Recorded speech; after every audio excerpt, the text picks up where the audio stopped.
Ludus, Vulpes.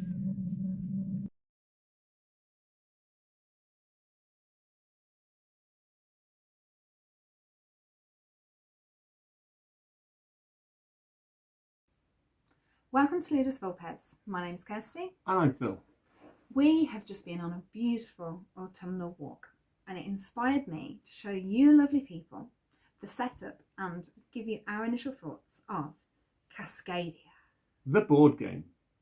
Dad, I added that. Nice.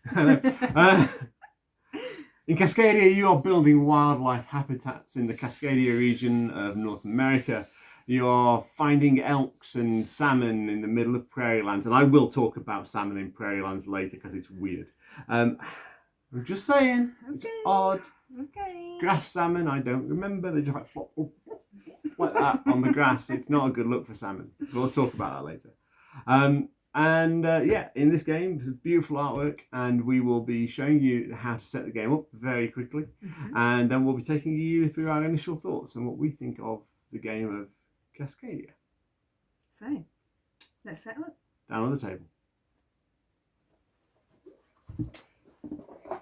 Okay, so each player will get a starting tile, which is 3 terrain types.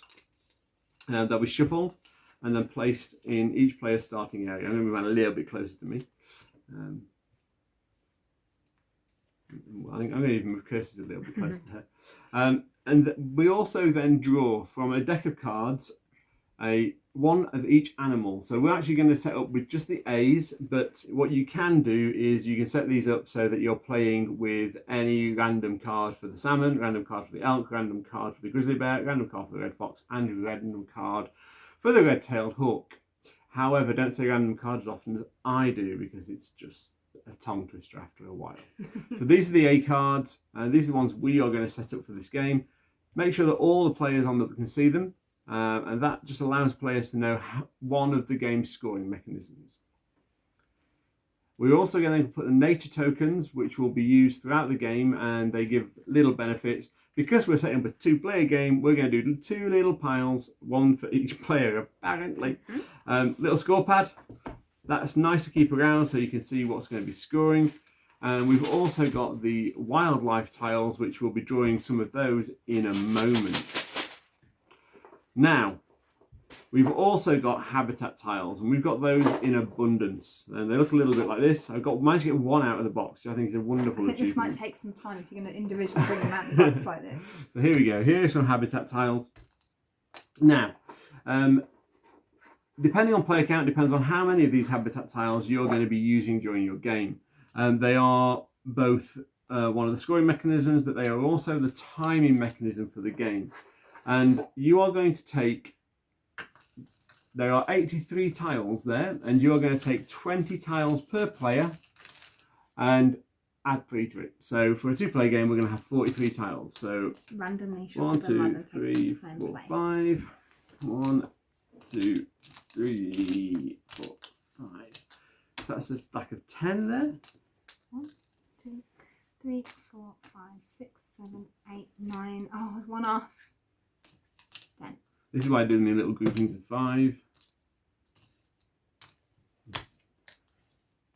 No. The mystery is lost. I like this part. I feel like I'm master of my own destiny. 1, 2, 3, 4, 5,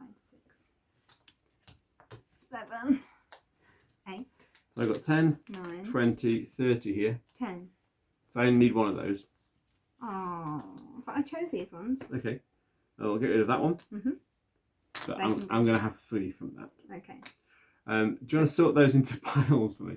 Yes. Now, when you're stacking the tiles, you can stack them in as many or as few stacks as you want. Basically, whatever makes sense to you. You are going to be setting up 4 areas on the board to draw tiles from. So 4 piles is quite nice. I'll move those there for you. Like so. So I can move these up so we can see our scoring mechanisms. And then, as Phil suggested, I'm going to place the 4 piles of tiles. Just there, And I didn't know And it. we're going to turn over 1 for each of these stacks. Now, as you're in the game when you're turning these stacks over, it doesn't matter which pile you take from, it's just a random tile. And you'll also be placing one animal tile token in front of each of these habitats. And during the game, you'll be taking a pair of an animal and a habitat. So there we go. And that is Cascadia done. Set up, ready to play. Yeah. So just a quick brief overview of how the game plays. On a turn in Cascadia, you will take a pair of tiles, a tile and a token. They should be in a pair, so they'll be matching. You'll bring them over to your play area and you'll place the habitat in your play area and the animal on your player board. That's it. That's your turn. You're done. Then we top back up. And so on. And so on. It's like a jigsaw puzzle. It is a bit like a jigsaw puzzle. It's a jigsaw puzzle with set collection, like match the pictures. And what you're trying to do for part of the scoring and the animal scoring, which is detailed here on the score pad, is match the scoring conditions on these cards. So for my red-tailed hawk, I want a hawk. For every hawk that doesn't have a hawk nearby, I'm going to get points. Up to a maximum of 8 of those, which will score me 26 points. Wow. So each has got a slightly different set condition. Salmon tend to do lines, whether straight or wiggly, but not grouping. It's a salmon run. Yeah, it's a salmon run. So each of these conditions is met, and as you play the game, these piles will reduce. So when the piles are gone, when you can no longer fill up the face-up tiles, the game ends, and you're going to score for the animal sets, and then you're also going to score for each longest continuous habitat in your map. So each forest, wetland, prairie land, river, and mountain, which are the 5 types. You're going to score 1 point for each tile in that longest continuous area. And then the person with the longest out of the group of players will also get bonus points depending on player count. Also worth bearing in mind that the nature tiles are worth 1 point at the end of the game. The nature tiles also have powers. Yeah, they allow you to break a few of the rules on selection or trade animals in and out. So overall, the game's really simple, really straightforward to play. There are some good chunky decisions in there. It's certainly not a heavy game, and it's certainly not for you heavy gamers out there. It's more of a... It might be a filler for them. It could be. It's kind of like, for me, it feels a bit like a fireside chat. You all sat around on an autumnal evening with a fire crackling in the background, and you want to talk about the animals that you've met today on your little walk. You want to talk about flying with the hawks and stalking with the foxes and running away from the grizzly bears. Swimming with the salmon, maybe? Oh no, salmon. Yeah, swimming with the salmon and getting horny with the elks because they've got the horns. Anyway, the antlers. I think they're called antlers. Yeah, that's beautiful. Okay, cool. Yeah, I can be one too. So Kirsty, what are your thoughts on this? So, this game, I say this about long games, but this game is beautiful. The artwork is by Beth Sobel, who we know is a fantastic nature artist. I love the simplicity of the game in the nicest way because I find it very therapeutic to play. It takes me back to my younger years of pattern matching, simplistic jigsaws and set collection. You know, as a child where you're, I want to put that, I want to put a bird in a bird space. I want to put that in that. It's got that completionist feel about it. Yeah. It's got a really nice feeling of and zen and relaxation as you play. To build the habitats as well, I find is one of my favourite parts. I'm a little bit OCD. A little lot OCD. So I really enjoy evenly spreading it out. Something to play with your mind just because I can. Look at these tiles. Doesn't it look like peas from books? You'll never not see peas now. Shout out to Marv for that one. No, but seriously, this game is beautiful. I think it's very clever how they've built in certain small rules. So, for example, if you have all of the same animals out, they immediately get swiped. It doesn't matter if someone wants them. Because overpopulation. Because overpopulation. You also have the chance, if there are 3 animals of one type out, you get to change those over as a free move. You do not have to spend a wild token for that.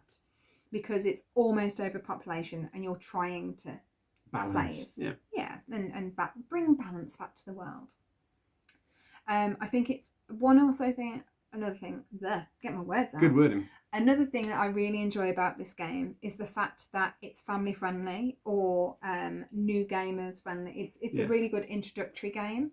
So you can begin with the A cards. There's actually it's an intermediate level. So what I'd say is, the family, so there are with the Kickstarter version 1, 2, 3, 4, 5 in the Kickstarter version of each animal, but also you have this card, which is wonderful actually.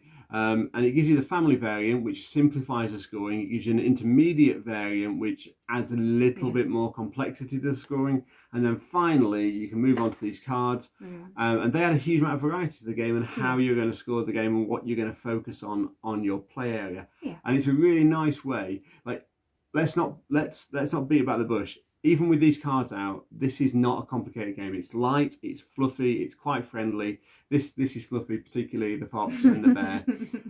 But it's a really friendly game, and I wouldn't have any fear introducing this to a brand new gamer with these cards.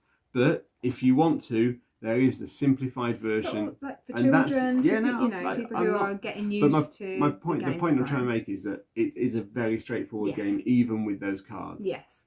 The hawk probably throws up the most unusual set collection pieces. The thing that bothers me is the fox. Yeah. For some reason, I just cannot get my head around the fox. Yeah. Anyway. Leave that there. So, and the thing I cannot get my head around is this. What? They can't see it. You turn it round. They can now. Look at that. Look at that. I don't know which cameras this is going to be on. Kirsty, edit well. No. Salmons just flop around on prairie land. They've got no water. This was wrong. Animal cruelty specialist. Animal cruelty. Not happy. It brings balance to the game. Not to the salmon though. This game is for people who want an introductory game to bring other people into gaming that is not too hard, plays in a really nice time frame, like sits well after dinner, and it will give you hours of gentle entertainment. Yes. This is not a game for someone who wants to sit and really think about their turns, have some real heavy thought around what's happening in the game. You're not going to get that many decision points in this game. They don't exist. But at the same time, the game itself is fun at the level it's pitched at, and it's certainly pitched at that sort of family way and above, just above family way, I would say. As I said, I think this is one of the first ones I backed on Kickstarter, isn't it? Cascadia. And I am so pleased that I did. It's beautiful. Like it's no doubt, it's absolutely stunning game. There's no way of saying as we said, the artwork is stunning. The escapism, I think it is. I really feel that when I play this game, it doesn't matter what's going on, doesn't matter what kind of day I've had, doesn't matter how much work is stacking up or how much the editing software is driving me insane, I can just escape with Cascadia and just zone out and wish I was on holiday. So ultimately, we absolutely recommend this game. Definitely. We will hopefully be popping over to see Flat Out Games and Mr. Flynn at the expo. At Essen. Oh, Essen. Oh, I keep getting those wrong way round. It's embarrassing. I'm embarrassed. She should be embarrassed. Yeah, I am. Anyway, days away now. If you found this video useful and you want to watch more of our stuff, plan, like and subscribe. Hit the like button, hit the subscribe button. Yeah, we like those thumbs up. Yeah, we gives us do. a little confidence boost. Don't forget, we're also on Instagram, Facebook and Twitter. Just search Ludus Vulpes. Thank you so much for your time today. Thanks everyone. Goodbye. See you soon. Bye.